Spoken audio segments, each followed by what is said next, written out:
वबरकातुहू। उम्मीद है आप सब खैरियत से होंगे। हमारे आज के दर्स का उन्वान है तकवा, तकवा और उसकी अहमियत और फजीलत।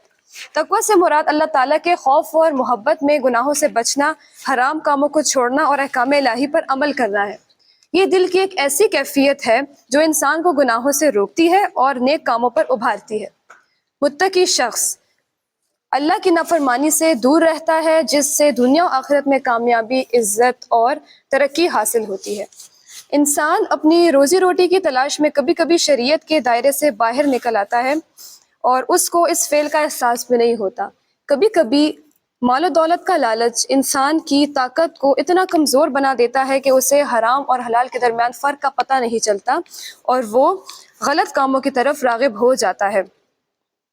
2 वक्त की रोटी हासिल करने के लिए नाजायज़ रास्तों को इख्तियार कर लेता है, जबकि अल्लाह ताला के बाज़ नेक बंदे तकवा की अहमियत और फजीलत को, खौफ इलाही को देखते हुए अपनी ख्वाहिशात को अपने दिल के अंदर ही दबा लेते हैं। कुरान और हदीस नबी सल्लल्लाहु अलैहि वसल्लम में तकवा के मुतालिक बेशुमार आयात व अक़वाल हैं। तमाम इबादत का बुनियादी मकसद भी इंसान के दिल में अल्लाह का खौफ और तकवा पैदा करना है। तकवा दिल की इस कैफियत का नाम है जिसके हासिल हो जाने के बाद गुनाहों से झिझक मालूम होने लगती है और नेक कामों की तरफ उसको बेहद तड़प होती है। बुजुर्गाने दीन और उलमाए कराम का अव्वलीन सब तकवा रहा है। अपने अफ़ाल व अमाल पर गौर करना तकवा को फ़रोग़ देता है और रोज़ा तकवा हासिल करने का एक बेहतरीन ज़रिया है। तकवा असल में वो सिफ़ात आलिया है जो आदमी को इंसान बनाता है। खौफ इलाही की बुनियाद पर इंसान का अपने दामन के छोटे बड़े गुनाहों से पाक साफ रखने का नाम तकवा है और अल्लाह ताला और उसके रसूल की नाफरमानी का हर काम गुनाह कहलाता है। एक जगह अबू हुरैरा रज़ियल्लाहु ताला अन्हु से पूछा गया कि तकवा क्या है, तो अबू हुरैरा रज़ियल्लाहु ताला अन्हु ने उस शख्स से एक सवाल किया कि तुम कभी किसी ऐसे रास्ते से गुजरे हो जहाँ कांटे ही कांटे हो, झाड़ियाँ ही झाड़ियाँ हो, तो तुम उस रास्ते से किस तरह गुजरोगे, किस तरह खुद को बचाओगे? तो उस शख्स ने आगे से कहा कि मैं अपने कपड़े सिमट कर, बहुत संभाल कर उस रास्ते से गुजरूंगा और हर एक कांटे से बचूंगा ताकि कोई कांटा मुझे चुभ ना जाए और मुझे जख्मी ना कर दे, मेरे कपड़े ना फाड़ दे। तो अबू हुरैरा रज़ियल्लाहु ताला अन्हु ने आगे से कहा कि यही तकवा है कि आप अपनी ज़िंदगी में हर एक रास्ते इस तरह गुजारो, हर एक रास्ते से इस तरह गुजरो कि अब खुद को गुनाहों से बचाने की कोशिश करो। ये तकवा है। देखिए कितने तरीके से उन्होंने उसको समझाया है। और अल्लाह सुब्हान ताला फरमाता है कि वत्तकुल्लाह व युअल्लिमुकुमुल्लाह, तुम तकवा इख्तियार करो, तुम्हारी ज़िंदगी में जो मुसीबतें हैं, मुश्किलात हैं और तुम्हें पता नहीं कि किस रास्ते पर जाना है, अल्लाह तुम्हें रास्ता दिखाएगा, अल्लाह तुम्हें गाइड करेगा। सबसे ऑथेंटिक हल यही है कि हम तकवा इख्तियार करें। एक दिन मैं गूगल पर सर्च कर रही थी कि तकवा क्या है, यानी व्हाट इज़ तकवा। तो उस पर डॉक्टर इसरार अहमद रहमतुल्लाह अलैह ने, अल्लाह उनकी मग़फ़िरत फरमाए, वो अभी मौजूद नहीं इस दुनिया में, उन्होंने एक लेक्चर दिया था। उस लेक्चर से मुझे बहुत हेल्प मिली। वो तकवा के बारे में था। तो लेकिन मैं उसको आपको छोटा सा समराइज़ करके 2-3 लाइन्स में बता देती हूँ कि दिल में रब का खौफ होना और ये तड़प हो कि अल्लाह मेरे अमल से राज़ी हो जाए, दैट इज़ तकवा। अल्लाह ताला ने कुरान में फरमा दिया है कि वमन यत्तक़िल्लाह यजअल लहू मखरजा, तुम तकवा इख्तियार करो, तुम्हारे लिए रास्ते ही रास्ते हैं। किस चीज़ के रास्ते? दुख, दर्द, गम, तकलीफ, परेशानी, मुसीबत, फाइनेंशियल डिस्ट्रेस, झगड़े, नाराज़गियाँ, फितने, फसादात, थाने, कचहरियाँ, अदालतें, हर जगह से छुटकारे का एक अल्लाह ने लफ्ज़ बयान कर दिया है, मखरज यानी एग्जिट। किस चीज़ में है? तकवे में। दिल में हो अगर खौफ खुदा की रोशनी, दिल में हो अगर खौफ खुदा की रोशनी, अंधेरों में भी मिलती है हिदायत की चांदनी। किस सूरत अल-बकरा की दूसरी आयत है, ज़ालिकल किताबु ला रैब फ़ीहि हुदल लिलमुत्तक़ीन, कि ये वो किताब है, ये वो अजीम किताब है जिसमें किसी शक की गुंजाइश नहीं, ये परहेज़गारों के लिए हिदायत है। अल्लाह ताला ने सूरत अल इमरान में इरशाद फरमाया है कि या अय्युहल्लज़ीना आमनुत्तकुल्लाह हक्का तुकातिहु, ए ईमान वालो अल्लाह से डरो जिस तरह अल्लाह से डरने का हक है। सूरत अल इमरान में एक दूसरी जगह अल्लाह ताला फरमाता है कि फत्तकुल्लाह मस्ततातुम, तो तुम अल्लाह से तकवा इख्तियार करो जितना तुमसे हो सके।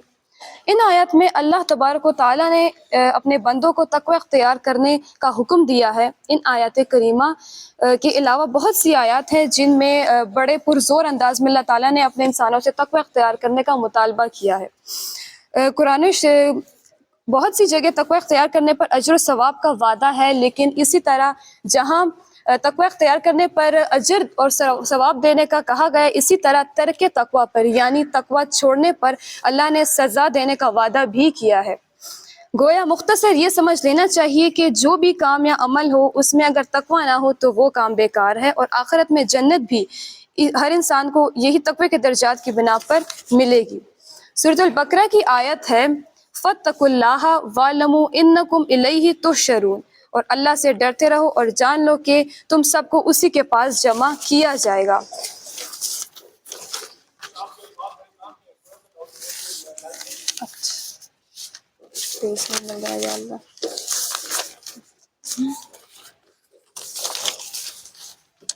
تقوی کے حوالے سے ایک بہت خوبصورت واقعہ آپ کو بتاتی ہوں جو آپ کی زندگی کو بدل دے گا۔ یقیناً یہ واقعہ ہمارے لیے بہت رہنمائی کا سبب بنے گا۔ ایک رات امیر المومنین سیدنا عمر بن خطاب اپنے خادم کے ساتھ گشت کے لیے نکلے۔ وہ مدینے کی گلیوں میں لوگوں کے حالات معلوم کرنے کے لیے گھومتے پھرتے تھے۔ چلتے چلتے ان کو تھکاوٹ محسوس ہوئی تو وہ ایک گھر کی دیوار سے ٹیک لگا کر آرام کی غرض سے کھڑے ہو گئے۔ تو اتنے میں ہی صبح بھی روشن ہو گئی۔ اس گھر کے اندر سے ایک بوڑھی عورت کی آواز آئی کہ وہ اپنی بیٹی کو دودھ میں پانی ملانے کا حکم دے رہی تھی۔ تو اس بیٹی نے اپنی ماں کے حکم کی تعمیل نہ کی، اس نے منع کر دیا۔ تو وہ آگے سے کہنے لگی اس کی بیٹی کہ حضرت عمر نے دودھ میں پانی ملانے سے منع کیا ہے۔ تو اس کی ماں کہتی ہے کہ تم اتنا کیوں ڈر رہی ہو، حضرت عمر تو یہاں پر موجود نہیں ہے، وہ تو ہمیں نہیں دیکھ رہے۔ تو اس کی بیٹی نے آگے سے کہا کہ اگر عمر نہیں دیکھ رہا تو عمر کا رب تو دیکھ رہا ہے۔ اللہ اکبر! یقین انسان کو تنہائیوں میں بھی غلط کام کرنے سے کیسے باز رکھتا ہے۔ دل میں ہو اگر خوف خدا کا چراغ، دل میں ہو اگر خوف خدا کا چراغ، روشن ہو جائے زندگی کا ہر ایک باغ۔ ایک دوسرا واقعہ تقوی کے متعلق ہے کہ حضرت عمر کے بیٹے سیدنا عبداللہ بن عمر رضی اللہ تعالی عنہ ایک دن مدینہ کے قریب اپنے ساتھیوں کے ساتھ صحرا میں تھے اور بیٹھے کھانا کھا رہے تھے۔ وہاں سے ایک چرواہے کا گزر ہوا۔ حضرت عبداللہ نے اسے کھانے کی دعوت دی کہ آجو ہمارے ساتھ کھانا کھاؤ۔ تو چرواہے نے کہا کہ میں نے روزہ رکھا ہوا ہے۔ حضرت عبداللہ نے حیران ہو کر کہا کہ اتنی شدت کی گرمی ہے اور تم نے روزہ رکھا ہوا ہے اور اوپر سے بکریاں بھی چرا رہے ہو۔ تو سیدنا عبداللہ بن عمر رضی اللہ تعالیٰ عنہ نے اس کی دیانتداری اور تقوی کا امتحان لینا چاہا کہ یہ کتنا دیانتدار ہے، اس نے تو روزہ بھی رکھا ہوا ہے۔ تو اب حضرت عبداللہ نے پوچھا کہ کیا تم ان بکریوں میں سے ایک بکری ہمیں بیچ سکتے ہو، اور ہم تمہیں اس کی قیمت بھی دیں گے اور کچھ گوشت بھی دیں گے جس سے تم اپنا روزہ افطار کر سکو گے۔ چرواہا بولا یہ میری بکریاں نہیں ہیں، یہ میرے مالک کی بکریاں ہیں۔ تو سیدنا عبداللہ فرمانے لگے اپنے مالک سے کہنا کہ ایک بکری بھیڑیا کھا گیا۔ تو سیدنا وہ جو شخص تھا چرواہا وہ بہت غصے میں آ گیا اور اس نے اپنی انگلی آسمان کی طرف کر کے کہتے ہوئے چل پڑا کہ فَأَيْنَ اللَّهُ، پھر اللہ کہاں ہے؟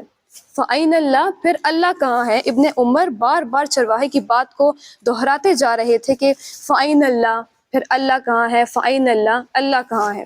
اور روتے جا رہے تھے۔ اور جب سیدنا عبداللہ مدینے پہنچے تو چرواہے کے مالک کو ملے، اس نے بکریاں اور چرواہا دونوں ان سے خرید لیے اور ان کو آزاد کر دیا، یعنی خریدنے کے بعد ان دونوں بکریوں اور چرواہے کو آزاد کر دیا اور جو بکریاں تھیں اس چرواہے کو دے دی۔ تو اور اسے یہ کہا کہ تمہارے ایک جملے نے تمہیں آزاد کر دیا۔ کون سا جملہ تھا وہ؟ فَأَيْنَ اللَّهُ، اللہ کہاں ہے؟ اللہ سے دعا ہے کہ تمہیں قیامت کے دن دوزخ کی آگ سے بھی آزاد کرے۔ اللہ سبحانہ تعالیٰ سے دعا ہے کہ وہ ہمیں بھی ایسا ایمان، ایسا تقوی نصیب کرے جس کی وجہ سے ہم سب دوزخ کی آگ سے آزاد کر دیے جائے۔ آمین ثم آمین۔ جب انسان اللہ سبحانہ تعالیٰ سے تقوی رکھتا ہے اور اپنے عمل میں خدا کا خوف رکھتا ہے تو اس کے نتیجے میں اس کو بہت سے فوائد حاصل ہوتے ہیں۔ تقوی کے بے شمار فوائد قرآن و حدیث میں بیان کر دیے گئے ہیں۔ قرآن و حدیث میں بہت ہی خوبصورت انداز میں بیان کیا گیا ہے جب کوئی بندہ اللہ سے تقوی رکھتا ہے تو اللہ تعالیٰ اس بندے کے اندر ایک طاقت عطا کرتا ہے جس سے وہ حق و باطل، صحیح و غلط میں فرق کر سکتا ہے۔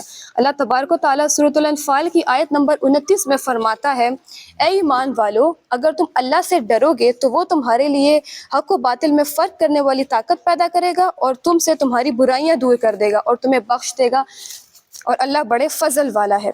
تقوی ہی انسان کی اصل کامیابی اور عزت کا ذریعہ ہے۔ تقوی کی راہ پر جو چلا سرخرو ہوا، تقوی کی راہ پر جو چلا سرخرو ہوا، اللہ کے کرم سے وہی باوقار ہوا۔ لہٰذا ہر مسلمان کو چاہیے کہ وہ اپنی زندگی کے ہر شعبے میں تقوی کو اپنائے، کیونکہ اللہ کے قریب قرب اور دل کے سکون کا راستہ ہے۔ اللہ تعالی ہمیں سچی تقوی والی زندگی گزارنے کی توفیق عطا فرمائے، آمین ثم آمین۔